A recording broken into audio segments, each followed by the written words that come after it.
تیری بارگاہ میں یہ التجا کر رہا ہوں، الہی بیاں اور دعا کر رہا ہوں، تیری بارگاہ میں یہ التجا کر رہا ہوں، اور میری انتہائی نگارش یہی ہے، اور میری انتہائی نگارش یہی ہے کہ تیرے نام سے بزم کی ابتدا کر رہا ہوں۔ خدایا تیرا بندہ تیرے نام سے بزم کا آغاز کرتا ہوں، خدایا تیرا بندہ تیرے نام سے بزم کا آغاز کرتا ہوں،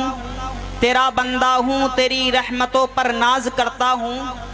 فقط تیری مدد اور استعانت کے بھروسے پر، فقط تیری مدد اور استعانت کے بھروسے پر مجھے اڑنا نہیں آتا مگر پرواز کرتا ہوں، اور عبادتوں کی طرح میں یہ کام کرتا ہوں،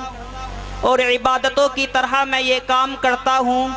میرا اصول ہے کہ پہلے سلام کرتا ہوں، السلام علیکم ورحمۃ اللہ وبرکاتہ، اور مخالفت سے میری شخصیت سنورتی ہے،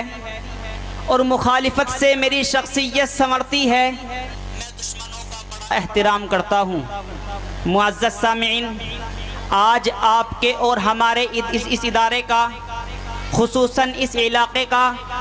معروف و مشہور مدرسہ انجمن مدرسہ مدینہ العلوم کا یہ اجلاس عظیم الحمدللہ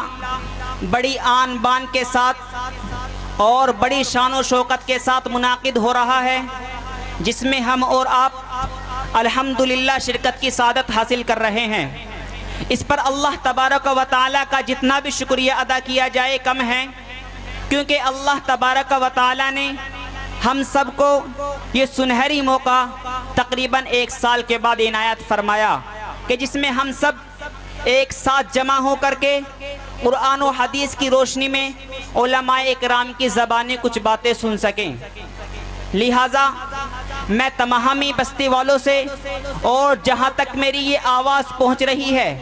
سبھی حضرات سے گزارش کر رہا ہوں کہ وہ جلد سے جلد ہمارے اس اجلاس کے اندر تشریف لے آئیں، اور جو حضرات پنڈال کے ارد گرد بیٹھے ہوئے ہیں یا اسی طرح پنڈال کا چکر لگا رہے ہیں، طواف کر رہے ہیں، ان سے بھی میری ادباً گزارش ہے کہ وہ بھی پنڈال کے اندر آ کر تشریف لے آئیں۔ لہٰذا یوں تو دن رات مجلسیں محفلیں سجا کرتی ہیں، لیکن ہر مجلس اور ہر محفل ایک جیسی نہیں ہوا کرتی۔ کوئی مجلس، کوئی محفل دنیاوی بکواس پر منحصر ہوتی ہے، تو کسی میں بے حیائی کا علی اعلان مظاہرہ کیا جاتا ہے، تو کسی میں قوالی کی صدائیں بلند ہوتی ہیں۔ ایسی محفلیں اکثر عیش پرست لوگوں کی ہوا کرتی ہیں۔ ایسی محفلوں میں شرکت کرنا گویا اپنے اعمال میں گناہوں کا اضافہ کرنا ہوا کرتا ہے۔ آپ کو اپنی قسمت پر ناز ہونا چاہیے کہ آپ کی شرکت ایک ایسی محفل کے اندر ہوئی ہے جہاں برکت ہی برکت ہے، رحمت ہی رحمت ہے، فائدہ ہی فائدہ ہے، نقصان کا کوئی دخل نہیں ہے۔ ایسی محفلوں کے بارے میں خود نبی پاک صلی اللہ علیہ وسلم نے ارشاد فرمایا کہ جس محفل کے اندر خدا کا ذکر ہوتا ہے ایسی محفلوں کو فرشتوں کی مقدس جماعت آ کر گھیر لیتی ہے۔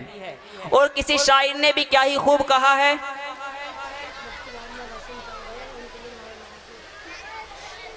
اور کسی شاعر نے بھی کیا ہی خوب کہا ہے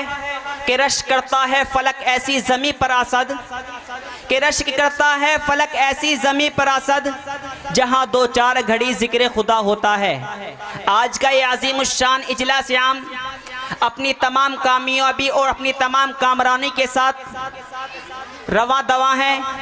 یہ سب جناب حضرت مولانا مفتی سعید الزماں صاحب دامت برکاتہم العالیہ اور اسی طرح اراکین کمیٹی کی محنتوں کا نتیجہ ہے۔ دعا کرے کہ اللہ تبارک و تعالی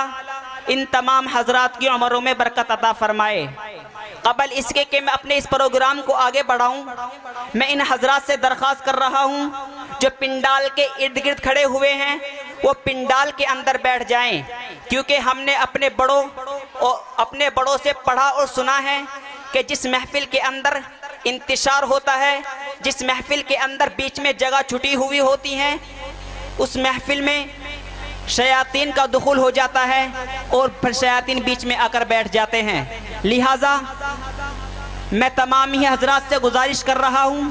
کہ وہ پنڈال کے اندر آ کر بیٹھ جائیں براہ کرم. اور ہمارے بیچ بہت ہی جلد ہم سب کے بڑے، ہم سب کے محسن کرم فرما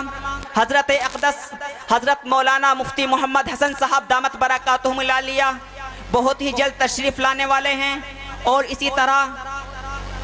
جیسا کہ مفتی صاحب ابھی بتلا کر گئے ہیں کہ ہم سب کے بڑے، ہم سب کے محسن کرم فرما حضرت اقدس حضرت مولانا مفتی محمد عارف صاحب وہ ہمارے بیچ تشریف فرما ہیں. لہٰذا مفتی محمد حسن صاحب دامت برکاتہم العالیہ ہمارے بیچ تشریف لا چکے ہیں.